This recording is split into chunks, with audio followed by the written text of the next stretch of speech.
Nous sommes Anonymous. Ceci est un message destiné à toutes les personnes connectées de la planète.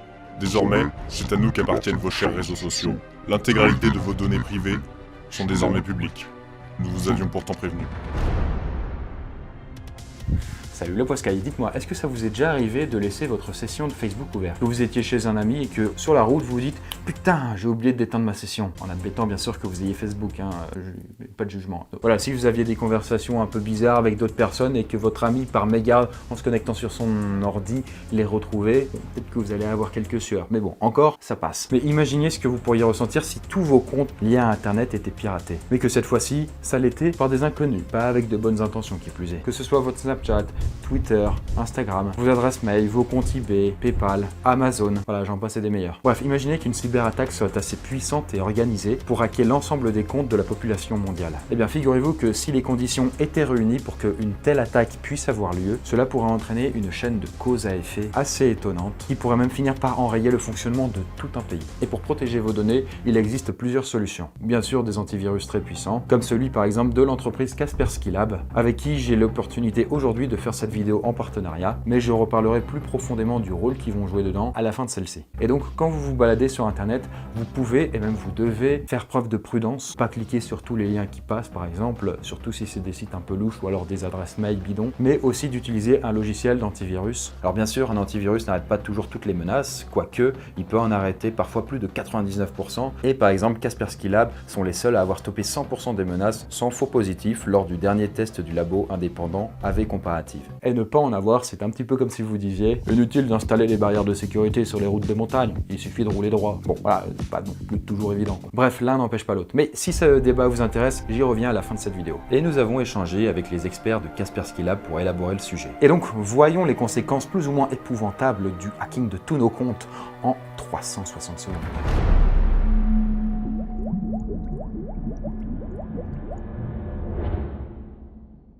Imaginez, vous vous réveillez un matin et la première chose que vous faites, c'est de consulter vos réseaux sociaux. Vous vous connectez à Facebook naturellement et là déjà première chose louche, vous n'arrivez pas à entrer directement dans votre compte. Sauf que en allant dessus, en tant qu'invité, vous vous rendez compte que vous avez inondé votre mur et le mur de vos amis de messages un petit peu douteux de ce style. Salut, ça va? J'ai pensé à toi en voyant ce site. Tu devrais y jeter un coup d'œil, il est vraiment super. Le tout suivi d'un lien renvoyant vers un site chinois hyper bizarre. Bref, déjà ça s'annonce pas très bon. Et donc quand vous essayez de vous connecter, vous vous rendez compte que c'est impossible, donc il vous faut pas longtemps pour vous dire que ok, j'ai été piraté. Inquiet, vous vous rendez sur Twitter, mais vous n'y arrivez là toujours pas, et en regardant votre fil d'actualité, vous vous rendez compte qu'il est rempli de liens pornographiques, ou alors expliquant comment maigrir grâce à une astuce que les médecins ignorent, et qui veulent surtout pas que vous sachiez, bien sûr. Mais visiblement, vous n'étiez pas le seul, puisque tous vos amis ont eux aussi subi le même sort. Vous allumez la radio alors et écoutez les informations, et vous découvrez alors qu'une attaque de grande ampleur a eu lieu cette nuit. Une fuite de plusieurs millions de données a permis à des pirates de prendre possession d'une grande majorité de comptes sur les réseaux sociaux. Et pour vous faire une petite idée, Facebook recense quand même près de 2 milliards d'utilisateurs mensuels, contre 600 millions pour Instagram, 150 millions pour Snapchat, ou encore 300 millions pour Twitter. Imaginons que toutes ces personnes, ou presque, aient été piratées. Eh bien, comme beaucoup de personnes utilisent les mêmes mots de passe d'un site à l'autre, le groupe de malfaiteurs a pu réussir à s'infiltrer à peu près partout. Eh bien, première mauvaise nouvelle, si vous aviez des photos de vous à poil ou je ne sais quoi, un petit peu compromettantes quoi, eh bien là, il est possible que les malfaiteurs qui contrôlent vos réseaux sociaux désormais puissent les utiliser comme armes contre vous. Et après cette grosse attaque, on peut imaginer que des milliers, si ce n'est des millions de cas de chantage puissent arriver un petit peu partout contre des personnes haut placées, et certains hackers pourraient réclamer d'énormes sommes d'argent pour garder vos données bien secrètes et éviter qu'elles n'atterrissent aux yeux de tous.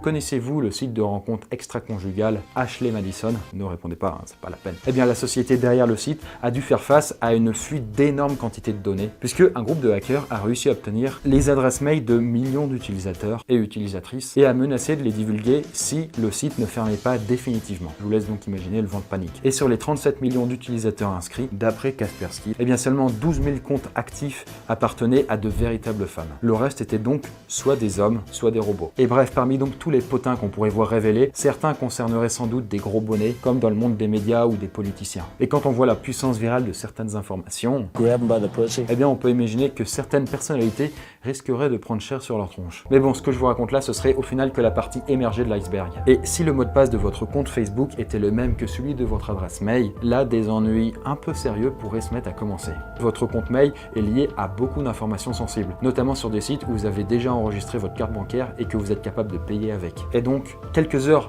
après le début de l'attaque, vous pourriez recevoir un appel comme ça inopiné de votre banque qui vous informerait qu'une grosse activité inhabituelle sur votre compte a été repérée. Les pirates auraient en fait pu remonter jusqu'au contenu de vos mails où ils auraient pu trouver des informations professionnelles et compagnie. Et s'ils étaient capables d'accéder par exemple à votre compte Amazon, eh bien ils auraient pu dévaliser la boutique et demander de se faire livrer à l'adresse de leur choix, même si c'était à l'autre bout du monde. Que ce soit une nouvelle paire de godasses ou alors une tondeuse à gazon, on est fou. Mais si cela n'était que pour votre cas, à la limite, ça serait pas très grave pour l'économie. Sauf que là, ça concerne des millions de personnes, on le rappelle. Et donc, en comprenant la situation, il est possible que la population soit prise comme dans un certain vent de panique et que les banques se mettent à être débordées par des dépôts de plaintes en tout genre et de demandes de remboursement. Cela conduirait à une véritable crise bancaire mondiale. Et donc, du coup, voilà, ce serait la grosse merde. Les services de police et de renseignement seraient sans doute eux aussi débordés, occupés à traquer les malfaiteurs parmi la population. Mais ce n'est pas tout, puisque si on pousse le scénario un peu plus loin, on peut imaginer que les boîtes mail permettent de trouver des failles sur des sites ultra sécurisés, comme ceux des gouvernements ou des agences secrètes. Et c'est d'ailleurs en utilisant des messageries vulnérables que certains hackers, des vrais cette fois, avaient réussi il y a quelques temps déjà à pirater des sites tels que celui de la NASA ou alors du Pentagone. Alors qui sait, peut-être que dans notre cas, le site du FBI, après quelques temps, n'afficherait plus qu'un gigantesque « Vive les Illuminati, lol ».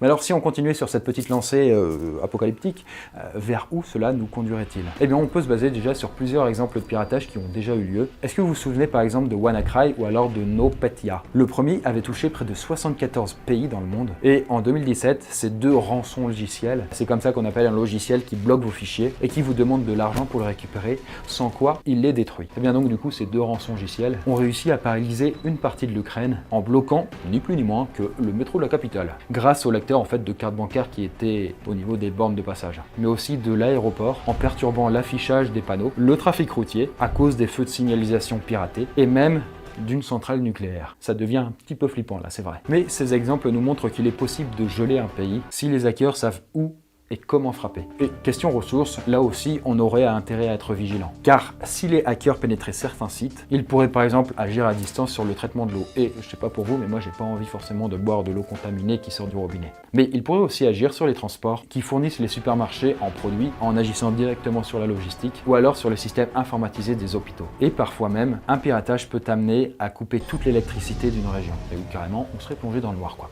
En fait, comme la plupart de nos systèmes sont informatisés, l'accès à nos données fonctionne comme une clé qui permet d'entrer dans un coffre-fort verrouillé. En 2017, près de 19 millions de Français ont été touchés directement ou indirectement par des cyberattaques. Ça peut laisser de quoi réfléchir. Mais pour qu'un tel scénario se produise, il faudrait quand même, je ne vous le cache pas, que beaucoup de conditions soient réunies. Et que les pirates soient très nombreux et organisés. Bref, tout cela relève pour l'instant de la science-fiction et aucune attaque n'a été capable jusqu'ici d'aller aussi loin. Cela dit, on sait que les technologies évoluent très rapidement, et donc si une telle attaque réussissait à avoir lieu et qu'elle en venait à perturber l'ensemble de notre société, serions-nous capables de l'arrêter à temps et de s'en relever?